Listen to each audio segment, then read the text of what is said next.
ગુજરાત પોલીસને ખેડૂતો સાથે કોઈ વ્યક્તિગત દુશ્મની હોય એવું વર્તન છેલ્લા કેટલાય દિવસોથી રાજ્યના વિવિધ વિસ્તારોમાં જોવા મળી રહ્યું હોવાના આક્ષેપ થઈ રહ્યા છે। થોડા દિવસ પહેલા મોરબીના જેતપર, સુરેન્દ્રનગરના કોંટ ગામ અને અન્ય વિસ્તારોમાં હાઈટેન્શન વીજલાઇનના થાંભલા નાખવાના મુદ્દે ખેડૂતો અને પોલીસ વચ્ચે થયેલા ઘર્ષણના દ્રશ્યોએ સમગ્ર રાજ્યનું ધ્યાન ખેંચ્યું હતું અને હવે આ જ મુદ્દે ખેડૂત નેતા પાલ આંબલિયા અને વડગામના ધારાસભ્ય જિગ્નેશ મેવાણીએ સરકાર અને પોલીસની કામગીરી પર ગંભીર સવાલ ઉઠાવ્યા છે। સાથે જ 15 જૂને ગાંધીનગરમાં યોજાનારી ખેડૂતોની ટ્રેક્ટર રેલીને લઈને પણ અનેક મહત્વના ખુલાસાઓ કર્યા છે। આખરે ખેડૂતોની માંગ શું છે, સરકાર સામે કયા આક્ષેપો થઈ રહ્યા છે અને 15 જૂનની ટ્રેક્ટર રેલીમાં શું થવાનું છે, આવો વિગતે વાત કરીએ આ અહેવાલમાં। નમસ્કાર, હું ચિરાગ વર્ષાબેન, આપ જોઈ રહ્યા છો સ્વમાન। રાજ્યના અનેક વિસ્તારોમાં હાઈટેન્શન વીજલાઇનના થાંભલા નાખવાના મુદ્દે ખેડૂતોનો વિરોધ સતત વધી રહ્યો છે। ખેડૂતોનો આક્ષેપ છે કે ખાનગી કંપનીઓ વિકાસના નામે તેમની જમીનોમાં બળજબરીપૂર્વક કામ કરી રહી છે અને ખેડૂતોનું કહેવું છે કે તેઓ વિકાસના વિરોધી નથી, પરંતુ કાયદા મુજબ પહેલા યોગ્ય વળતર આપવામાં આવે અને ત્યારબાદ જ કામગીરી કરવામાં આવે। ખેડૂતોના આક્ષેપ મુજબ જ્યારે તેઓ પોતાના ખેતરોમાં વિરોધ કરવા જાય છે ત્યારે કંપનીઓને પોલીસનું રક્ષણ આપવામાં આવે છે અને વિરોધ કરનાર ખેડૂતો સામે કડક કાર્યવાહી કરવામાં આવે છે। કચ્છના વાંઢિયા સહિતના ગામો, મોરબીના જેતપર અને સાપકડા ગામ તેમજ સુરેન્દ્રનગરના કોંટ ગામમાં પણ આવી સ્થિતિ જોવા મળી હોવાના ખેડૂતો દાવા કરી રહ્યા છે। કેટલાક સ્થળોએ ખેડૂતો અને પોલીસ વચ્ચે ઘર્ષણ પણ થયું હતું, જેના વિડીયો સોશિયલ મીડિયામાં પણ વાયરલ થયા હતા। ખેડૂતોનું કહેવું છે કે જો સરકાર ખરેખર ખેડૂતોના હિતની વાત કરતી હોય તો પછી યોગ્ય વળતર આપવામાં વિલંબ કેમ થઈ રહ્યો છે। કૃષિ મંત્રી દ્વારા ખેડૂતોના હિતોની વાત કરવામાં આવે છે, છતાં ખેડૂતોને ગાંધીનગર સુધી આંદોલન કરવાની જરૂર કેમ પડી રહી છે। આ જ મુદ્દે વડગામના ધારાસભ્ય જિગ્નેશ મેવાણીએ સરકાર અને પોલીસની કામગીરી પર ગંભીર સવાલ ઉઠાવ્યા છે। તેમણે આરોપ લગાવ્યો છે કે વિરોધ કરી રહેલા ખેડૂતો સાથે કડક વર્તન કરવામાં આવી રહ્યું છે અને લોકશાહી પદ્ધતિથી પોતાની વાત રજૂ કરતા ખેડૂતોને દબાવવાનો પ્રયાસ થઈ રહ્યો છે। સાંભળો આ મુદ્દે ધારાસભ્ય જિગ્નેશ મેવાણી શું કહી રહ્યા છે। મિત્રો, આપણે જાણીએ છીએ એમ અને રાજ્ય સરકારે એકથી વધારે વખત કરેલા દાવા મુજબ ગુજરાત એ વીજળીના ઉત્પાદનમાં, ઇલેક્ટ્રિસિટીની બાબતમાં સરપ્લસ રાજ્ય છે, એટલે કે અહીંયા જરૂરિયાત કરતાં વધારે વીજળીનું ઉત્પાદન થાય છે। એ છતાં કેટલીક મોટી કોર્પોરેટ કંપનીઓ, પૂંજીપતિઓ, ઉદ્યોગપતિઓને સાચવવા, કરોડપતિઓને ખરબપતિ બનાવવા માટે ગુજરાતની ભારતીય જનતા પાર્ટીની સરકાર એ કંપનીઓ સાથે મિલીભગત કરી ખાસ કરીને સૌરાષ્ટ્રના અને પછી આગળ જતા ગુજરાતના 26 જેટલા જિલ્લાઓમાં ખેડૂતોની સદંતર મરજીની વિરુદ્ધ એમના ખેતરમાં બળજબરીપૂર્વક દાદાગીરી કરીને વીજળીના થાંભલા નાખી રહ્યા છે।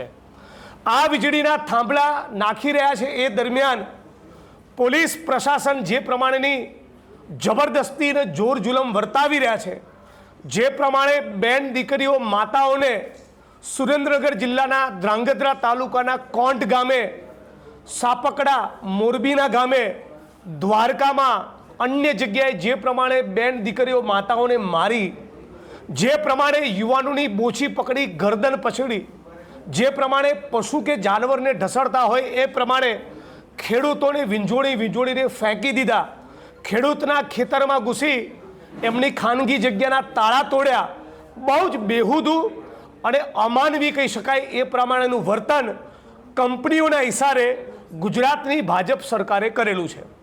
આખા ગુજરાતમાં લગભગ 26 જેટલા જિલ્લામાં આ પ્રમાણે વીજળીના થાંભલા લાગવાના છે।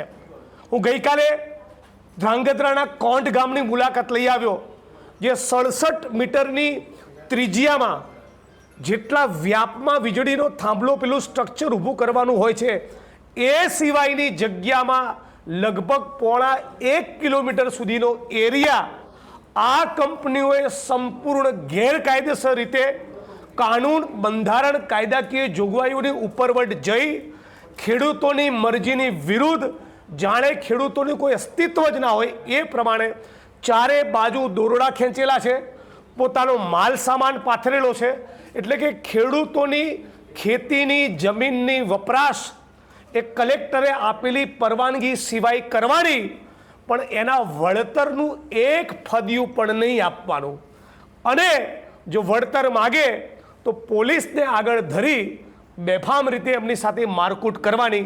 એટલે આ બધાની વિરુદ્ધમાં કોંગ્રેસ પાર્ટી અને 23 જેટલા કિસાન સંગઠનો દ્વારા, ખાસ કરીને કિસાન સંઘર્ષ સમિતિ દ્વારા અમે બધાએ 15મી તારીખે ગાંધીનગરમાં એક રેલીનું આયોજન કરેલું છે. રેલીમાં 1111 જેટલા ટ્રેક્ટરો ગાંધીનગર પહોંચશે અને ગાંધીનગર પહોંચી અમે સરકારને ચેતવણી આપવાના છીએ કે પૂંજીપતિઓ, ઉદ્યોગપતિઓ અને આ કંપનીઓની દલાલી બંધ કરો. ધારાસભ્ય જિજ્ઞેશ મેવાણી બાદ ખેડૂત નેતા પાલ આંબલિયાએ પણ ટેલિગ્રાફ એક્ટનો ઉલ્લેખ કરીને ખેડૂતોની માંગને યોગ્ય ગણાવી છે. અને પાલ આંબલિયાનું કહેવું છે કે કાયદા મુજબ નક્કી કરાયેલા કોરિડોરની બહાર જો કંપનીઓ વધારાની જમીનનો ઉપયોગ કરે છે તો તેનું પણ યોગ્ય વળતર ખેડૂતોને મળવું જોઈએ. તેમનો આક્ષેપ છે કે તેના બદલે કંપનીઓને પોલીસનું રક્ષણ આપવામાં આવી રહ્યું છે અને ખેડૂતો પર દબાણ કરવામાં આવી રહ્યું છે. તેમણે સવાલ ઉઠાવ્યો કે જો ખેડૂતો પોતાની જમીન બચાવવા ઊભા રહે તો તેમની સામે પોલીસનો ઉપયોગ કરવો શું ન્યાયસંગત કહી શકાય? સાંભળો પાલ આંબલિયાને. જો આ અચાનક નથી, છેલ્લા 2017-18થી અમે સતત લડીએ છીએ. એટલે તો 7% વાળી જંત્રીનો દર જે હતો એ 15% થયો, એના 25% લડવાના કારણે થયા. નંબર 2, વચ્ચે સ્થાનિક સ્વરાજ્યની ચૂંટણી આવી એની પહેલાં કચ્છ કલેક્ટરને, જામનગર કલેક્ટરને, મોરબી કલેક્ટરને, રાજકોટ કલેક્ટરને, સુરેન્દ્રનગર કલેક્ટરને, એ વાંઢિયાનો પ્રશ્ન હોય, લોડાઈનો પ્રશ્ન હોય, રાશનપરનો પ્રશ્ન હોય, અમે લડ્યા છીએ. અગાઉ પણ રસ્તાઓ બ્લોક થયા છે. વચ્ચે સ્થાનિક સ્વરાજ્યની ચૂંટણી આવી એટલે સરકાર સાંજમાં સમજી ગઈ, એણે તમામ જગ્યાએ કામ બંધ કરી દીધું અને ચૂંટણી પૈતી અને તરત ફરીથી પાછું એ જે તાકાતથી સરકારે અત્યારે કામ ચાલુ કંપનીઓને ગુંડાઓ ભાડે આપવાનું કર્યું છે, એટલે આક્રોશ છે. એટલે અમે ખેડૂતોની વચ્ચે ગયા છીએ અને ખેડૂતોએ સામેથી કહ્યું છે કે હવે બસ થયું, હવે ગાંધીનગર જ જવું પડે. હારે અમારી ટીમ સ્થાનિક સ્વરાજ્યની ચૂંટણી પહેલાં કિસાન સંઘર્ષ સમિતિ અને કિસાન કોંગ્રેસે સાથે મળી અને ખેડૂતના 200 દીકરાઓને 2 દિવસનો સેમિનાર કરાવડાવ્યો હતો અમે આ જ વીજ લાઈનોના પ્રશ્નોને લઈને. હારે વકીલોની ટીમ, આનંદભાઈ યાજ્ઞિક હોય, અમારે જયેશભાઈ પટેલ છે, આખી ટીમ સુપ્રીમ કોર્ટ અને હાઈકોર્ટમાં આ જે 16(1) કલમ છે એ અને ઇલેક્ટ્રિસિટી એક્ટની કલમ 64 જેના આધારે આને સત્તાઓ મળે છે અને જે ખોટું કરે છે અને જે જાહેરનામામાં ખેડૂતના સર્વે નંબર વાઇઝ જાહેરનામાની જગ્યાએ આખા ગામનું જાહેરનામું આપે છે, આ બાબતને લઈને આવનારા દિવસોમાં આખું ડ્રાફ્ટ તૈયાર થાય છે. એટલે અમે જમીન ઉપર એ લડાઈ લડવાના છીએ અને નામદાર ગુજરાત હાઈકોર્ટ અને સુપ્રીમ હાઈકોર્ટમાં પણ પડકારવાના છીએ.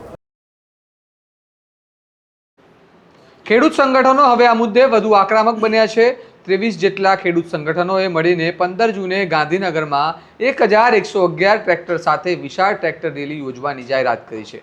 ખેડૂતોનું કહેવું છે કે તેમની મુખ્ય માંગ માત્ર એટલી જ છે કે કાયદા મુજબ યોગ્ય વળતર આપવામાં આવે અને ખાનગી કંપનીઓને ખેડૂતો સામે બળજબરી કરવા માટે પોલીસ રક્ષણ આપવામાં ન આવે.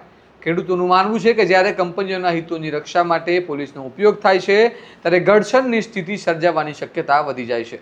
હવે સૌની નજર 15 જૂને યોજાનારી ટ્રેક્ટર રેલી પર ટકેલી છે. શું સરકાર ખેડૂતો સાથે વાતચીત કરીને કોઈ ઉકેલ લાવશે? શું ખેડૂતોની માંગણીઓ સ્વીકારવામાં આવશે કે પછી આંદોલન વધુ ઉગ્ર બનશે? આ સમગ્ર મામલે તમારું શું કહેવું છે? શું વિકાસ અને ખેડૂતોના અધિકારો વચ્ચે સંતુલન જળવાવું જરૂરી નથી? અમને કમેન્ટમાં જણાવો અને આવા જ વિશ્લેષણાત્મક અહેવાલો માટે તમારા સ્વમાનને લાઇક, શેર અને સબસ્ક્રાઇબ કરવાનું ભૂલતા નહીં. નમસ્કાર.